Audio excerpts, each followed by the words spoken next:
अस्सलाम वालेकुम everyone, welcome to my channel learning science.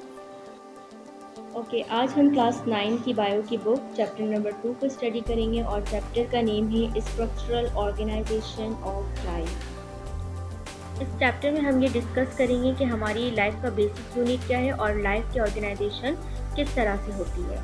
इस पिक्चर में देखें, वॉल की कंस्ट्रक्शन होने में ब्लॉक्स और ब्रिक्स की नीड होती है, फिर जाकर वॉल का एक प्रॉपर स्ट्रक्चर तैयार होता है। तो वॉल की बेसिक यूनिट क्या हो गई? वो ब्रिक्स हो गई। बिल्कुल इसी तरह से लिविंग ऑर्गेनिज्म में सेल जो है वो बेसिक यूनिट है, basic and functional unit of the life. इससे लाइफ ओरिजिनेट होती है।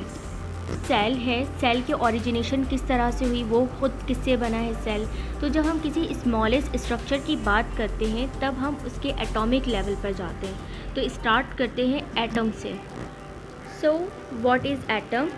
एटम एक बेसिक यूनिट होती है किसी भी मैटर का, और एटम जो है इलेक्ट्रॉन, प्रोटॉन और न्यूट्रॉन से मिलकर बनती है, राइट। और जब एटम्स कंबाइन होते they form molecule like phospholipids.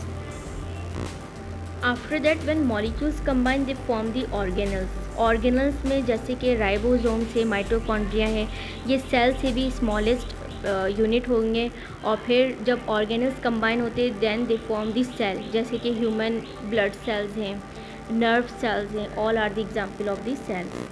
जब एक जैसे सेल हों और एक जैसे उनके फंक्शन भी हों और वो कंबाइन होकर क्या बनाते हैं? टिश्यूज़ बनाते हैं, जैसे कि स्किन है, ब्लड टिश्यू है, देन डिफरेंट टिश्यू और इनके डिफरेंट फंक्शंस भी हों, देन वो कंबाइन होकर ऑर्गेन्स बनाते हैं, जैसे कि स्टमक है, एसोफेगस है, ऑल आर डिफरेंट ऑर्गेन।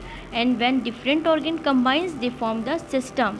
इसी तरह से जब डिफरेंट ऑर्गन कंबाइन होते हैं तो वो सिस्टम बनाते हैं, जैसे कि सर्कुलेटरी सिस्टम और आप ये कह सकते हो डाइजेस्टिव सिस्टम। इसी तरह से जब डिफरेंट सिस्टम कंबाइन होते हैं तो दे फॉर्म दी ऑर्गेनिज्म। इसी तरह से एक ऑर्गेनिजम्स की फॉर्मेशन हो जाती है। सेम तरह के लिविंग ऑर्गेनिज्म एक साथ रहें तो वो पॉपुलेशंस बनाते हैं। पॉपुलेशंस, प्लांट्स और दूसरी तरह के एनिमल्स एक साथ रहें तो वो कम्युनिटी की फॉर्मेशन करती है, जैसे कि पार्क में आप जाएं तो आप देखेंगे तमाम चीज़ें इंटरकनेक्टेड होती हैं और इस तरह से वो कम्युनिटी कहलाती हैं। कम्युनिटी से एक इकोसिस्टम बनता है। इकोसिस्टम में लिविंग ऑर्गेनिज्म का नॉन लिविंग के साथ इंट्रैक्शंस होता है। इकोसिस्टम से देन बायोस्फीयर, और बायोस्फीयर में हमारी ज़मीन शामिल है। In this picture you can see the atomic level of living organism and the structural organization of life. Okay, let's discuss discovery of cell. जितने भी लिविंग ऑर्गेनिज्म हैं वो सब सेल से बने हैं। ये बात साइंटिस्ट को कैसे मालूम हुई? जब मैग्नीफाइंग ग्लास की इन्वेंशन हो गई थी 1610 में, जो कि गैलीलियो ने डेवलप किया था माइक्रोस्कोप को, उन्होंने इसमें ऑब्जर्व किया था स्मॉल लिविंग ऑर्गेनिज्म को। इसके बाद से ही सेल की डिस्कवरी स्टार्ट हो गई। 1665 में रॉबर्ट हुक ने एक बनाया माइक्रोस्कोप का, जिसे कंपाउंड माइक्रोस्कोप कहते हैं। इस माइक्रोस्कोप में उन्होंने कॉर्क की स्लाइस को ऑब्जर्व किया और उसमें उन्होंने देखा कि कुछ Honey com like structure appear हो रहा है, जिसका नाम उन्होंने सेल सजेस्ट कर दिया। आफ्टर दैट डिटर्च ने प्लांट मटेरियल को नाइट्रिक एसिड में बॉयल किया, then he examine under the microscope और उन्होंने बताया कि इसमें भी सेल मौजूद है। 1838 में रॉबर्ट ब्राउन ने न्यूक्लियस को डिस्कवर किया जो कि सेल के अंदर मौजूद थी। देन 1838 में जर्मन बोटैनिस्ट शैलेडन, उन्होंने ये बताया कि प्लांट मटेरियल भी सेल से बने होते हैं। इसके बाद एक जर्मन जूलॉजिस्ट आए, शेवॉन, उन्होंने एनिमल सेल पर स्टडी किया। उन्होंने बताया कि एनिमल जो है वो सेल से बने हैं, लेकिन वो ये नहीं बता सकें कि एनिमल सेल में भी सेल वॉल पाए जाते हैं या नहीं। इस तरह से यहाँ पे डिफरेंसेस स्टार्ट हो गए एनिमल और प्लांट सेल के दरमियान।